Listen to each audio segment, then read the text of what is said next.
ایران ان کا ٹارگٹ ہے، target number 1، چونکہ حکومت کی سطح پر فنڈامنٹلزم ہے اور وہ آیا ہے ایک عوامی انقلاب کے نتیجے میں، پھر ان کے پاس تیل کی دولت ہے، اس کے خلاف اکنامک سینکشنز بھی ہو جائیں تو بارہ کھڑا ہو سکتا ہے، اور نقشہ وہ دنیا کو دکھا چکا ہے کہ لڑا دے ممولے کو شہباز۔ نمبر 2، پاکستان 400 برس کی تجدیدی مساعی کا امین ہے، امانت دار ہے۔ پورے ہندوستان میں مجدد الفسانی رحمت اللہ علیہ، شاہ ولی اللہ دہلوی رحمت اللہ علیہ، سید احمد بریلوی رحمت اللہ علیہ، ان کا جہاد، علامہ اقبال جیسا مفکر، مولانا مودودی جیسا مصنف، مولانا الیاس جیسا مبلغ، شیخ الہند جیسا مجاہد حریت، پورے عالم اسلام میں ان کا پیرلل کوئی موجود نہیں۔ یہ 400 سال کی تاریخ ہے، اس کی امانت، اور اس کے نتیجے میں یہاں کے مڈل کلاس میں فنڈامنٹلزم کا ایک نیوکلیس ہے۔ اگر مڈل کلاس میں وہ فنڈامنٹلزم کا بارود موجود ہے تو کسی بھی وقت اس کے اندر جو ہے وہ کوئی دھماکہ ہو سکتا ہے۔ دوسری بات جو ان کے لیے ایک اعتبار سے ٹارگٹ نمبر 1 ہمیں بنا رہی ہے، وہ ہمارا ایٹمک نو ہاؤ ہے، پورے عالم اسلام میں اور کسی کے پاس نہیں۔ یہ ہے مختلف اسباب جس کے بنا پر ایران اور پاکستان کو آپ بریکٹ کر لیجئے، یہ اس نیو ورلڈ آرڈر یہودی اور عیسائی گٹھ جوڑ کا جو ٹارگٹ نمبر 1 ہے، ایک اعتبار سے ایران ہے، ایک اعتبار سے پاکستان۔ بسم اللہ الرحمن الرحیم، السلام علیکم جی، میں ہوں مجاہد انجم اور آپ دیکھ رہے ہیں CCTV 4044۔ ابھی آپ نے ڈاکٹر سعد احمد کا کلپ دیکھا ہے اور آپ کو سمجھ آ گئی ہوگی۔ امریکہ کبھی بھی کسی مسلم ملک کو ایٹمی طاقت بنتے نہیں دیکھنا چاہتا، یہ بات تو پکی کنفرم ہے۔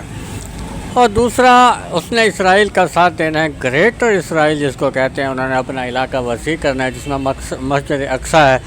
مسجد اقصی میں انہوں نے آخر میں اپنا وہ تابوت لانا ہے جو حضرت داؤد علیہ السلام سے اترا تھا۔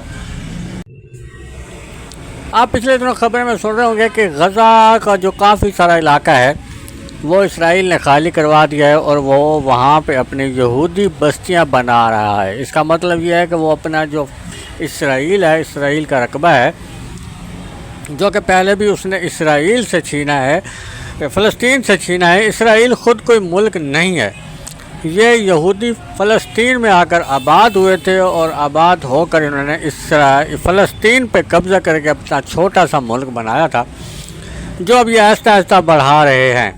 اور اب پچھلے دنوں انہوں نے غزہ پہ بہت زیادہ بمباری کی ہے، غزہ کا کافی سارا علاقہ انہوں نے خالی کروایا ہے اور اپنے اسرائیل کو انہوں نے وسیع کیا ہے، زیادہ کیا ہے، اس میں اب یہ یہودی بستیاں بنا رہے ہیں۔ یہ یہودی بستیاں یہ بڑھاتے جائیں گے، مکمل طور پہ فلسطین کو ختم کر دیں گے۔ جی آپ اگر ڈاکٹر سعد احمد کی تقریریں سنیں آج سے کچھ سال پہلے کی، تو یہ ساری کی ساری آپ کو ملیں گی۔ مجھے یہاں پہ ایک بات یاد آ رہی ہے، کچھ سال پہلے، کئی 100 سال پہلے صدر صلاح الدین ایوبی نے ایک یہودیوں سے جنگ کی تھی۔ اس جنگ میں ایک یہودیوں کا انٹیلیجنس کمانڈر جو تھا، وہ ایک مسلمان عام سپاہی نے قید کر لیا تھا، اس کو گرفتار کر لیا تھا۔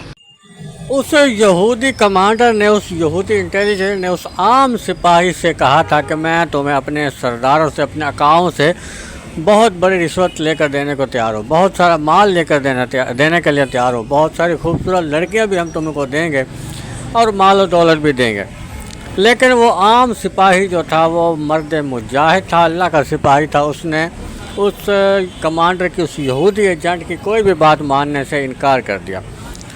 وہ یہودی ایجنٹ مسلسل اسے لالچ بڑھائے جا رہا تھا، اس کو پیسے کی، خوبصورت لڑکیوں کی دعوت دے رہا تھا، لیکن اس مسلمان عام سپاہی نے اس کی کسی بھی دعوت پہ، کسی بھی اس کی پیشکش قبول نہیں کی، اور وہ اس کمانڈر کو لے کر صلاح الدین ایوبی کے دربار میں حاضر ہوا۔ وہاں پہ تاریخی کلمات جو اس یہودی کمانڈر اور صلاح الدین ایوبی کے درمیان ہوئے تھے، یہ عام سی بات ہے، آپ انٹرنیٹ پہ سرچ کریں گے تو آپ کو مل جائے گی۔ اس یہودی کمانڈر نے وہاں پہ کہا تھا، بادشاہ سلامت، اگر آپ کا ہر سپاہی اس سپاہی کے جیسا ہو جائے جو مجھے گرفتار کر کے لایا ہے، تو آپ مسلمان پوری دنیا پر حکومت کر سکتے ہیں، لیکن افسوس آپ کا ہر سپاہی ایسا نہیں ہے۔ اس یہودی کمانڈر نے کہا تھا بادشاہ سلامت، میں آپ کو ایک بات بتاتا چلوں، یہ آپ کی اور میری لڑائی نہیں ہے، یہ کعبہ اور کلیسا کی لڑائی ہے۔ آپ اس دنیا میں نہیں رہیں گے، میں بھی اس دنیا میں نہیں رہوں گا، لیکن تاریخ لکھی جائے گی اور تاریخ میں یہ بات ہوگی۔ جی، تو اس یہودی کمانڈر نے کہا تھا بادشاہ سلامت، یہ آپ کی اور میری لڑائی نہیں ہے، یہ کعبہ اور کلیسا کی لڑائی ہے۔ میں آپ کو یہ بتاتا چلوں کہ آپ کا ہر سپاہی اس سپاہی کے جیسا نہیں ہے۔ میرے آقاؤں نے آپ کے سپاہیوں میں عورت اور دولت کا نشہ ڈال دیا ہے، اور وہ آہستہ آہستہ بڑھاتے جائیں گے۔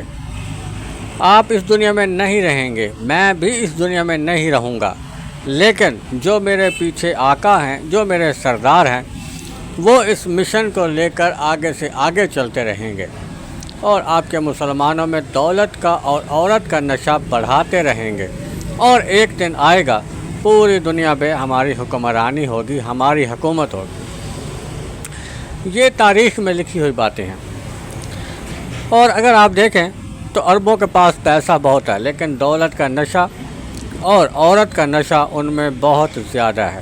پچھلے دنوں جیسے ہی صدر ٹرمپ، امریکہ کا جو صدر ٹرمپ ہے، وہ مشرق وسطیٰ کے دورے پر آیا ہوا تھا، تو جتنے بھی عرب ممالک ہیں، آپ نے سوشل میڈیا پہ دیکھا ہوگا کہ وہ خواتین کو آگے لے کر آئے ہیں۔ خواتین جو ان کے ملکوں میں عبایا پہنتی ہیں، برقع پہنتی ہیں، نقاب کرتی ہیں، لیکن وہ صدر ٹرمپ کے سامنے بغیر برقعے کے اس کے ساتھ ملا رہی ہیں، اس سے مصافحہ کر رہی ہیں۔ اور جتنے بھی یہ عرب ممالک ہیں، انہوں نے بہت سارا پیسہ امریکہ کو دیا ہے، بہت سی کاروبار کرنے کا جو ہے وہ وعدہ کیا ہے، اور جیسے ہی صدر ٹرمپ واپس آیا ہے تو اسرائیل نے ایران پر حملہ کر دیا ہے۔